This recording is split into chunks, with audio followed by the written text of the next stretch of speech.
Hello everyone, मैं हूं हीना और आप देख रहे हैं लीगल परसेप्शन। आज की वीडियो में कॉन्स्टिट्यूशन से जुड़े एक बेहद इंपॉर्टेंट केस पर चर्चा करेंगे, जो है केशवानंदा भारती वर्सेस केरल राज्य 1973। केस जो है वो काफ़ी लैंडमार्क जजमेंट माना जाता है कॉन्स्टिट्यूशन में। तो आज इसी केस पर डिस्कस करेंगे, थोड़ा सा इसका हिस्टोरिकल बैकग्राउंड जानेंगे।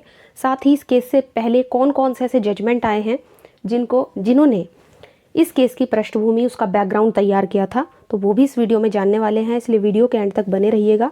इसके अलावा अगर आप इस वीडियो लेक्चर की पीडीएफ लेना चाहते हैं तो आप टेलीग्राम पे हमें ज्वाइन कर सकते हैं, जहां पे आपको इस पीडीएफ के अलावा और भी काफ़ी सारी पीडीएफ मिल जाएंगी। साथ ही अगर आप इस चैनल पर नए हैं या अभी तक आपने इस चैनल को सब्सक्राइब नहीं किया है तो जल्दी से चैनल को सब्सक्राइब कर लीजिए, क्योंकि आने वाली वीडियोज़ में हम इसी तरह केस लॉ के साथ सीरीज से दूसरे भी मेजर एक्ट और मेजर लॉज जो हैं वो पढ़ने वाले हैं।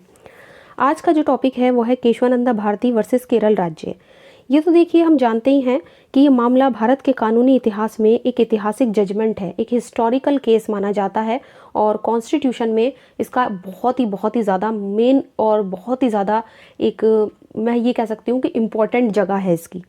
इसी जजमेंट ने इस बात को ये क्लियर कर दिया था, ये स्पष्ट कर दिया था कि क्या जो हमारी पार्लियामेंट है वो संविधान में संशोधन करने की पूरी शक्ति रखती है या फिर लिमिटेड फॉर्म में उसके पास शक्ति है। मतलब वो संविधान में पूरी तरह से संशोधन कर सकती है या सिर्फ सीमित रूप में कर सकती है। इस मामले के बारे में एक बहुत ही इंपॉर्टेंट बात ये भी मानी जाती है कि ये जो मामला है ये मूलभूत ढांचे के सिद्धांत को प्रतिपादित करने वाला मामला माना जाता है। यानी बेसिक स्ट्रक्चर का जो सिद्धांत दिया गया था वो सबसे पहले इसी केस से इस्टेब्लिश हुआ था, इसलिए हम इसे बेसिक स्ट्रक्चर का मामला भी कहते हैं। अगर ये कभी आ भी जाए एग्जाम में कि बेसिक स्ट्रक्चर का केस कौन सा है, तो आधारभूत ढांचा यानी बेसिक स्ट्रक्चर का जो मामला है बनता है आपका केशवानंदा भारती केस। अब इसी कारण से हम इसे बेसिक स्ट्रक्चर का मामला भी कहते हैं। केस में को आगे पढ़ने से पहले और डिटेल में इसको बारे में जानने से पहले कुछ बातें हैं जो बहुत ज़्यादा इंपॉर्टेंट हैं, इस केस में जाननी बेहद ज़रूरी है। सबसे पहली बात यह है कि इस केस की जो जजमेंट आई थी वो आई थी 24 अप्रैल 1973 को। तो 24 अप्रैल 1973 इसकी डेट याद रखनी है आपको, जो इसकी जजमेंट की डेट थी। साथ ही सबसे बड़ी पीठ अब तक की सुप्रीम कोर्ट की 13 जजेस की बेंच जो बनाई गई थी वो इसी केस में बनाई गई थी। अभी तक ऐसी कोई बड़ी बेंच नहीं बनी है किसी भी केस में जजमेंट देने के लिए। इसके अलावा 7-6 के बहुमत से इसमें जजमेंट दिया गया था, यानी 7 जजेस इसके पक्ष में थे और 6 जजेस ऐसे थे जिन्होंने विसम्मत निर्णय दिया था। इतना जानने के बाद ये जान लेते हैं कि इस केस के चीफ जस्टिस कौन थे। तो इस केस के चीफ जस्टिस थे सीकरी, जस्टिस सीकरी। जस्टिस सीकरी का आपको नाम याद रखना है, जो इस केस के जो थे वो चीफ जस्टिस थे। इतना कुछ जानने के बाद अब थोड़ा सा इसके हम बैकग्राउंड के बारे में जानेंगे। देखिए, हुआ क्या था कि क्या हुआ था कि आज़ादी के बाद जब हमने इंडिपेंडेंस ले ली थी, है ना, 15 अगस्त 1947 में इंडिया जो है वो इंडिपेंडेंट होता है। तो जब हमने इंडिपेंडेंस ले ली थी तो उसके बाद हुआ क्या था कि कई तरह की आर्थिक असमानताएं यानी कि हमारे सामने आ गई थी। हमें देखना था कि हमें कैसे उन आर्थिक असमानताओं से डील करना है। तो उन्हीं को दूर करने के लिए क्या हुआ था कि कई तरह के एक्ट जो थे वो अलग अलग स्टेट के द्वारा लाए गए थे।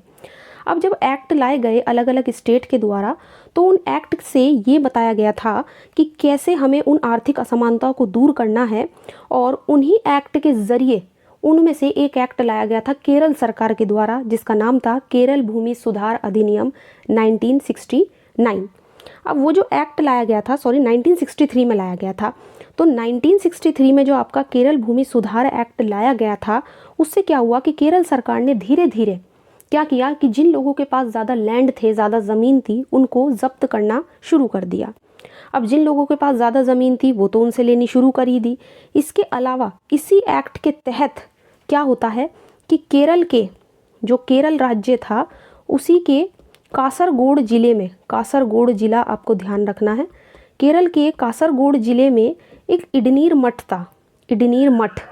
उस इडनीर मठ के एक मठाधीश थे केशवानंद भारती। क्या हुआ कि उन्होंने इस एक्ट को इस केस में चुनौती दी।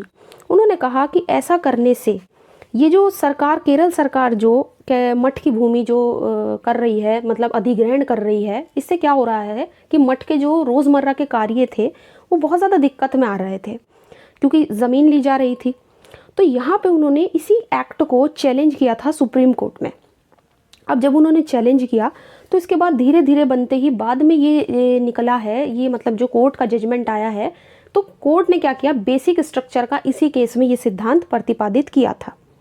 इस एक्ट के द्वारा, ये जो केरल भूमि सुधार एक्ट था 1963 का, इसी एक्ट्स के तहत ये तय कर दिया गया था कि कोई भी व्यक्ति कितनी भूमि अपने पास रखता है, मतलब आवश्यकता से ज़्यादा कोई व्यक्ति भूमि नहीं रख सकता था, और इसी को चुनौती यहाँ पर दी गई थी। अब केशवानंद भारती केस के हिस्टोरिकल बैकग्राउंड को जानने से पहले ये जानना बेहद ज़रूरी है कि वो दो कौन सी जजमेंट्स थी जिन्होंने इस केस का बैकग्राउंड तैयार किया था। सबसे पहला था शंकरी प्रसाद वर्सेस यूनियन ऑफ इंडिया 1951, और एक था सज्जन सिंह वर्सेस राजस्थान राज्य 1965। दोनों ही केस की जो जजमेंट्स थी वो बेहद इंपॉर्टेंट थी, क्योंकि इन्होंने ही इस केस की हिस्टोरिकल बैकग्राउंड को तैयार किया था। सबसे ख़ास बात यह है कि इन दोनों ही जजमेंट्स पे वैसे तो हमने डिटेल में चर्चा की हुई है। अगर आपने हमारा बेसिक स्ट्रक्चर का वीडियो नहीं देखा है तो वहाँ पर मैंने पूरा डिस्कस किया हुआ है इन दोनों केस लॉ को, क्योंकि बेसिक स्ट्रक्चर पे हमने अलग से एक सेपरेट वीडियो बनाया हुआ है। लेकिन आज का जो टॉपिक है वो केशवानंदा भारती केस है, तो हम उसी को यहाँ पे डिस्कस करेंगे। दोनों जो केसेस थे वो काफ़ी इंपॉर्टेंट रहे केशवानंदा भारती के केस के जजमेंट से पहले, इनको जानना भी हमारे लिए बेहद ज़रूरी है। इन दोनों जजमेंट्स में सुप्रीम कोर्ट ने अपने मामले में कहा था कि जो संसद है, जो हमारी पार्लियामेंट है, उसको संविधान के किसी भी हिस्से में अमेंडमेंट करने की, संशोधन करने की पावर है। जो जजमेंट सुप्रीम कोर्ट का शंकरी प्रसाद के मामले में आया था, उसी को सेम फॉलो किया है कोर्ट ने सज्जन सिंह वर्सेस राजस्थान राज्य के केस में। इस मामले में भी कोर्ट ने यही कहा था कि संसद को संविधान के किसी भी हिस्से में संशोधन करने की पावर है। जो पार्लियामेंट है उसके पास संविधान में संशोधन करने की अनलिमिटेड पावर है। तो इस तरह से दोनों जजमेंट में कोर्ट को ये मतलब कोर्ट का जो जजमेंट था उससे ये चीज़ क्लियर हो गई थी कोर्ट के जजमेंट से कि जो पार्लियामेंट है वो कॉन्स्टिट्यूशन में अमेंडमेंट करने की अनलिमिटेड पावर रखती है। तो आई होप इतना आपको क्लियर हो गया होगा। अब इसके साथ ही सुप्रीम कोर्ट ने एक और बात कही इन दोनों ही जजमेंट्स में। कोर्ट ने कहा कि जो आर्टिकल 13 है, जो आर्टिकल 13 है ना, जो विधि की परिभाषा देता है हमें, उसमें विधि की डेफिनेशन दी गई है। इसके लिए अगर आप चाहें तो हमारा आर्टिकल 13 का जो विधि की डेफिनेशन जिसमें मैंने पूरी डिस्कस की है, आप आर्टिकल 13 पर हमारा वीडियो देख सकते हैं, पहले से ही वो वीडियो आपको मिल जाएगा चैनल पे। तो यहाँ पे क्या होगा, इसमें कोर्ट ने ये भी कहा कि आर्टिकल 13 जो लॉ की डेफिनेशन देता है, जो विधि की परिभाषा देता है, उसमें केवल सामान्य कानूनों को ही शामिल किया जाएगा। संविधान में जो संशोधन किए जाते हैं, जो अमेंडमेंट किए जाते हैं, उनको इसमें शामिल नहीं किया जाएगा। विधि की परिभाषा में उन्हें शामिल नहीं किया जा सकता। सिंपल वर्ड्स में अगर देखें तो संविधान में किए गए जो संशोधन हैं, उनके लिए जो विधि बनाई जाती है वो इस परिभाषा में शामिल नहीं किए हैं कोर्ट ने। तो यहाँ पे एक तरीके से ये चीज़ क्लियर हुई। अच्छा, आर्टिकल 13 क्या है? आर्टिकल 13 में देखिए, ऐसा कोई भी कानून जो संविधान के भाग 3 या मौलिक अधिकारों से असंगत हो, उसके खिलाफ कोर्ट उसे अवैध घोषित कर सकता है। तो ये कहा गया है आर्टिकल 13 में। और यहाँ पे इन दोनों जजमेंट्स में कोर्ट ने जो संविधान का संशोधन किया जाता है पार्लियामेंट के द्वारा, उसे आर्टिकल 13 की परिधि से बाहर कर दिया। ये कह दिया गया कि अब क्योंकि संशोधन जो है वो कोई सामान्य विधि नहीं है, तो इसलिए उसे आर्टिकल 13 की परिधि में शामिल नहीं किया जा सकता। इसलिए उसे भाग 3 में, चाहे वो भले ही मौलिक अधिकारों का उल्लंघन कर रहा हो, उसको हम कोर्ट में चैलेंज नहीं कर सकते। तो ये चीज़ दोनों क्लियर हुई। तो सामान्य कानून की तरह से नहीं माना है कोर्ट ने इस केस में जो भी अमेंडमेंट किए जाते हैं। इतना कुछ जानने के बाद अब बढ़ते हैं नेक्स्ट केस की तरफ, जो केशवानंदा भारती केस से पहले ही उसके बैकग्राउंड में एक बहुत ही इंपॉर्टेंट रोल प्ले करता है। केस का नाम है गोलकनाथ वर्सेस पंजाब राज्य। इस मामले में कोर्ट ने दोनों फैसलों को, जो शंकरी प्रसाद वाले मामले में दिया था और जो सज्जन सिंह के मामले में दिया था, उन दोनों ही जजमेंट्स को उलट दिया था। कोर्ट ने अपने जजमेंट्स को बदल दिया और कहा कि सुप्रीम कोर्ट ने कि संसद की, संविधान की जो शक्ति है वो थोड़ी सीमित है, वो थोड़ी लिमिटेड है। इस मामले में सुप्रीम कोर्ट ने दोनों जजमेंट्स, जिन्हें बहुत ही इंपॉर्टेंट माना जाता था अब तक, उसको चेंज कर दिया। और एक तरीके से यहाँ पर संसद के पास जो अब तक अनलिमिटेड पावर थी संविधान में जो अमेंडमेंट करने की, उसको थोड़ा सा कोर्ट ने लिमिटेड कर दिया। ये चीज़ ध्यान रखनी है। इसमें जस्टिस सुब्बा राव थे, उनका नाम आपको ध्यान रखना है, जस्टिस सुब्बा राव, गोलकनाथ के मामले में। और इस केस को भी मैंने बेसिक स्ट्रक्चर का जो वीडियो है उसमें पूरा डिस्कस किया हुआ है ना। गोलकनाथ के केस में दिए गए जजमेंट से प्रभाव को दूर करने के लिए ही सरकार के द्वारा बहुत सारे अमेंडमेंट किए गए थे। अब कौन कौन से अमेंडमेंट किए गए सरकार के द्वारा? सबसे पहले आता है 24वां संवैधानिक संशोधन अधिनियम ठीक। 24वां संवैधानिक संशोधन अधिनियम ध्यान रखना है, जिसके माध्यम से क्या होता है कि सरकार को संविधान के किसी भी हिस्से में संशोधन करने की शक्ति दे दी गई थी। इसके बाद आता है 25वां संवैधानिक संशोधन अधिनियम, जिसके माध्यम से सरकार ने संपत्ति के अधिकार को कुछ लिमिटेड कर दिया गया था। इसी तरह से 29वां संवैधानिक संशोधन अधिनियम, इसी संशोधन के द्वारा भारत सरकार ने केरल के भूमि सुधार अधिनियम को संविधान की 9वीं अनुसूची में शामिल कर लिया गया था। अब ये 9वीं अनुसूची क्या है? तो 9वीं अनुसूची हम पहले ही जो हमारा अनुसूची वाला वीडियो है उसमें हम डिस्कस कर चुके हैं। वीडियो आपको चैनल पे मिल जाएगा, वहाँ पे मैंने बताया हुआ है। एक बार चलिए फिर से मैं आपको बता दूं कि 9वीं अनुसूची में जिन कानूनों को शामिल किया जाता है उनकी न्यायिक समीक्षा नहीं की जा सकती, यानी उनका कोर्ट के द्वारा जुडिशियल रिव्यू नहीं हो सकता है।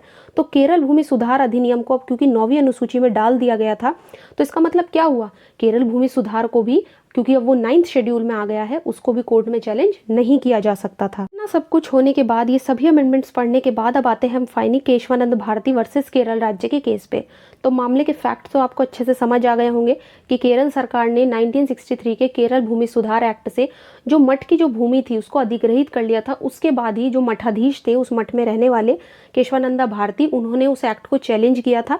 और यहाँ पे केशवानंदा भारती का केस का जो जजमेंट आया था वो एक लैंडमार्क जजमेंट था, जिसके बाद संसद को संविधान के उपबंधों में संशोधन करने की पावर तो दी गई, लेकिन उसे जो बेसिक स्ट्रक्चर है, जो हमारा मूलभूत ढांचा है, उसको संशोधित करने की जो शक्ति थी वो संसद को नहीं दी गई। कोर्ट ने कहा कि संसद जो है वो संविधान के किसी भी हिस्से में संशोधन कर सकती है, अदरवाइज कि उससे बेसिक स्ट्रक्चर को जो है कोई हार्म नहीं होना चाहिए, उसे कोई नुकसान नहीं होना चाहिए।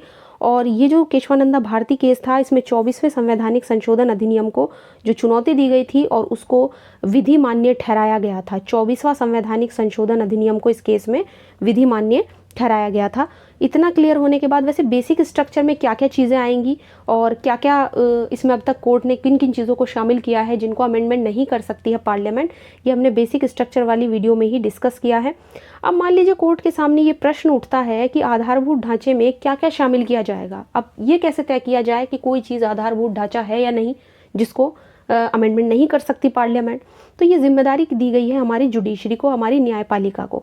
न्यायपालिका ही ये तय करेगी कि कौन आधारभूत ढांचे का भाग होगा और कौन नहीं हो सकता। तो ये सब हमारी जुडिशरी पे दिया गया है कि वो तय करे कि क्या क्या ऐसी चीज़ें हैं कॉन्स्टिट्यूशन में जो बेसिक स्ट्रक्चर का पार्ट है।